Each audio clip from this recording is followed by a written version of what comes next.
Je t'en supplie, fais confiance à ton intuition. À partir de maintenant, arrête de la mettre de côté, arrête de l'oublier, arrête de faire comme si elle n'existait pas.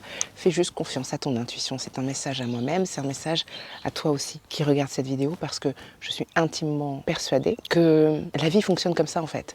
Si tu bases tes décisions, tes choix, tes actions sur ton intuition, si c'est ton intuition qui te guide, tu ne peux pas te planter. Peu importe la situation, peu importe la décision à prendre, peu importe le résultat aussi, parce que tu sais avec certitude que peu importe ce que ça donne ensuite, c'était exactement ce que tu devais faire. Et donc, si tu suis systématiquement ton intuition, tu ne peux pas te planter, tu ne peux pas arriver à te dire « Oh, j'aurais jamais dû faire ça, oh mon Dieu ». Non. D'ailleurs, tu as déjà entendu quelqu'un dire « Oh mon Dieu, j'aurais jamais dû écouter mon intuition, mais quelle erreur ». Si j'avais suivi ce conseil que je me donne à moi-même, et que je donne à mes clientes, j'en serais pas là aujourd'hui à réaliser que ça fait des mois, peut-être 12 mois même, éventuellement plus, que je ne suis pas mon intuition et donc que je ne suis pas en fait connectée à moi-même et à mon intuition. Donc, qu'est-ce que je fais de cette information maintenant? Exactement ce que je propose à mes clientes, ce processus par lequel je guide mes clientes. Première chose, évidemment, pour pouvoir être connectée à mon intuition, pour pouvoir lui faire confiance, pour pouvoir prendre des décisions sur la base de mes intuitions, j'ai déjà besoin d'être connectée à moi-même. J'ai besoin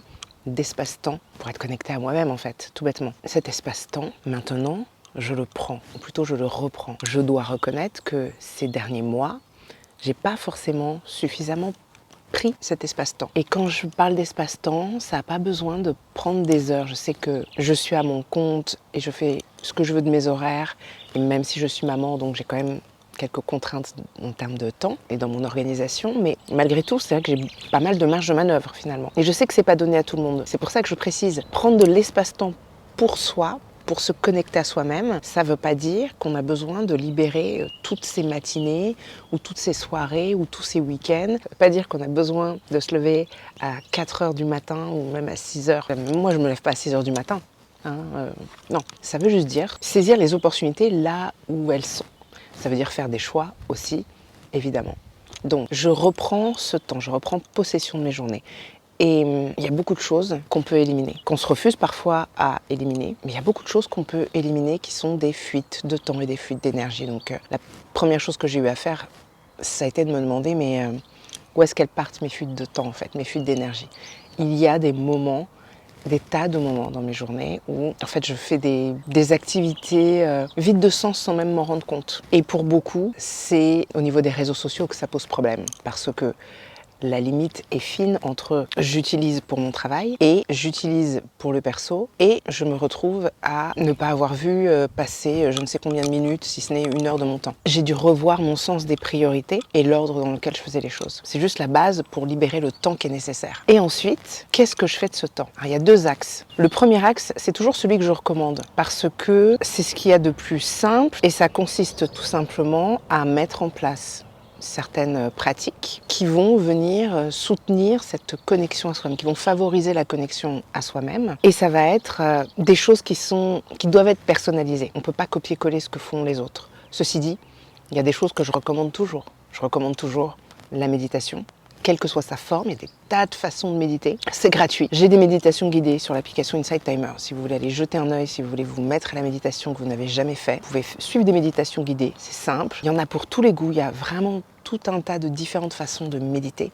Et voilà, certaines personnes vont dire qu'elles ne se sentent pas bien, ça crée de l'anxiété quand elles font de la méditation. Et je pense que pour beaucoup, c'est parce qu'elles ont une vision très précise de la méditation. Et en réalité, on n'a pas besoin de fermer les yeux, d'être dans le noir complet ou dans le silence absolu et de suivre sa respiration ou d'être connecté à son corps et de ressentir tout ce qui se passe. Ça, c'est une façon de faire, mais il y en a des tas d'autres. On peut méditer en marchant, on peut méditer les yeux ouverts. Il y a des tas de façons de méditer. Mais la pratique de la méditation a l'avantage de nous pousser à ne pas être en train de faire, à ne pas être en train d'agir. Et c'est important pour beaucoup des femmes que j'accompagne et pour moi-même parce qu'on est souvent poussé par la pression à faire des choses, faire, toujours en faire plus.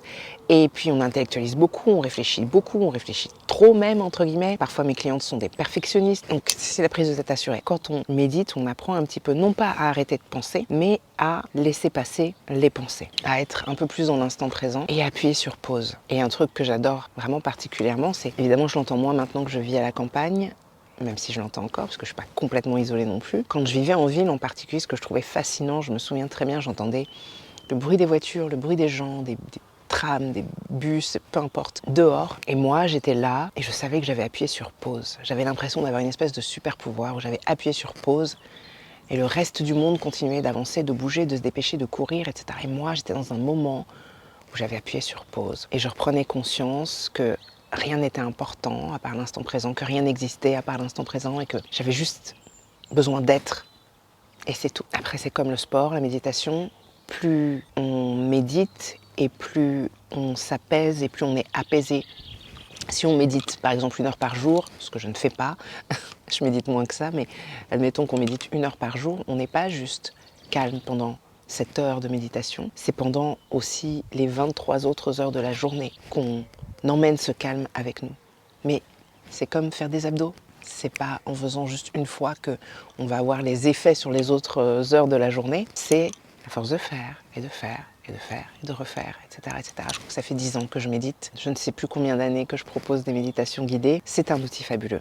Et donc oui, c'est la base, selon moi, de trouver un moyen, une pratique méditative qui permette de se recentrer sur ce qui est vraiment important et de s'apaiser. Une autre chose que je recommande toujours à tout le monde, c'est, et ce qui est bien, c'est qu'avec beaucoup de ces choses-là, on peut faire d'une pierre deux coups. La connexion à la nature, dans la mesure du possible, trouver un moyen régulièrement d'aller se promener, que ce soit dans un parc, dans une forêt, peu importe, d'être au contact de la nature si on peut, ne serait-ce que d'observer un arbre par sa fenêtre ou un arbre en bas de son immeuble et l'observer au fil des saisons, ne serait-ce que ça, c'est déjà une petite chose. Ou d'avoir des plantes chez soi et d'être en connexion avec elles, c'est déjà une petite chose. Mais être dans la nature, évidemment, c'est encore mieux. Troisième chose que je recommande beaucoup aussi, évidemment, c'est d'avoir une forme de mouvement. Alors ce qui est bien, c'est que le mouvement, on peut le faire dans la nature, par exemple.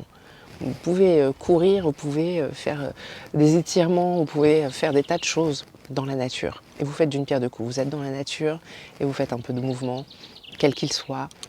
Et c'est cool, et ça permet, ce mouvement, de faire circuler l'énergie, de ne pas avoir d'énergie stagnante dans le corps, de faire circuler l'énergie. Et quand on est beaucoup dans sa tête, c'est super important de parvenir à faire ça. Et ça n'a pas besoin de se faire tout à la suite dans la même journée. On n'est pas obligé d'aller dans la nature tous les jours. Évidemment, si on peut, c'est mieux. Pareil, le mouvement, on n'est pas obligé de le faire tous les jours. Si on peut, c'est mieux. On peut trouver un moyen de les placer quelque part dans les journées, à différents moments de la semaine. L'idée, c'est d'avoir au moins une chose chaque jour qui vous permette de vous reconnecter à vous-même, de faire quelque chose pour vous, qui soit aussi décorrélé de quête de succès. Je m'adresse particulièrement aux entrepreneurs qui sont, on a tendance à être toujours poussés à faire plus par nous-mêmes, par les autres, par tous les messages auxquels on est exposé, notamment sur les réseaux sociaux. Avoir ces moments où on est juste là, présente, et on fait quelque chose pour soi, c'est super important et super précieux. Donc pour moi, la base, elle commence là. C'est commencer à faire des choses pour soi et se créer de l'espace. De l'espace qui n'est pas rempli par des activités, mais des espaces, justement, où on peut accueillir. Parce que quand on fait, quand on réfléchit, quand on stratégise, on n'est pas en mesure de recevoir en même temps. Parce qu'on est en train de réfléchir, on est en train d'agir, on a besoin de moments où on est disposé à accueillir, disposé à recevoir l'inspiration, accueillir l'intuition. Ça commence par là. Et donc on a besoin de ces moments de calme, finalement. Tu vois, vous voyez, quand je vous dis mouvement, je parle pas nécessairement d'une séance de sport, je parle de mouvement, c'est juste, bouger son corps, ça peut être, faire des étirements, peu importe. Donc ça, c'est la base. Évidemment, il y a des tas de choses qu'on peut ajouter à ce type de pratique. On pourrait y rester pendant des heures. Donc on va s'arrêter là pour l'instant. Une fois qu'on prend l'habitude d'avoir ces moments où on est en capacité de recevoir et d'accueillir, on va recevoir de l'inspiration, on va recevoir des intuitions, des choses comme ça. Il ne faut pas hésiter à noter et contempler ce qui se passe en soi, contempler ce qui a permis la réception de tout ça et examiner, est-ce que je me fais confiance ou pas, est-ce que je fais confiance ou pas à cette intuition. Et l'idée, c'est évidemment d'avoir le courage d'oser se faire confiance à son intuition et agir sur cette base. Qu'est-ce qui fait que c'est si difficile? C'est parce que tout à coup, on doit prendre un chemin qui est peu emprunté. C'est que tout à coup, on n'a plus vraiment de modèle. Et que tout à coup, on est seul. On est seul sur notre chemin. Et c'est pas évident, c'est flippant. Et quand on n'a pas l'habitude de le faire, on va avoir du mal à oser.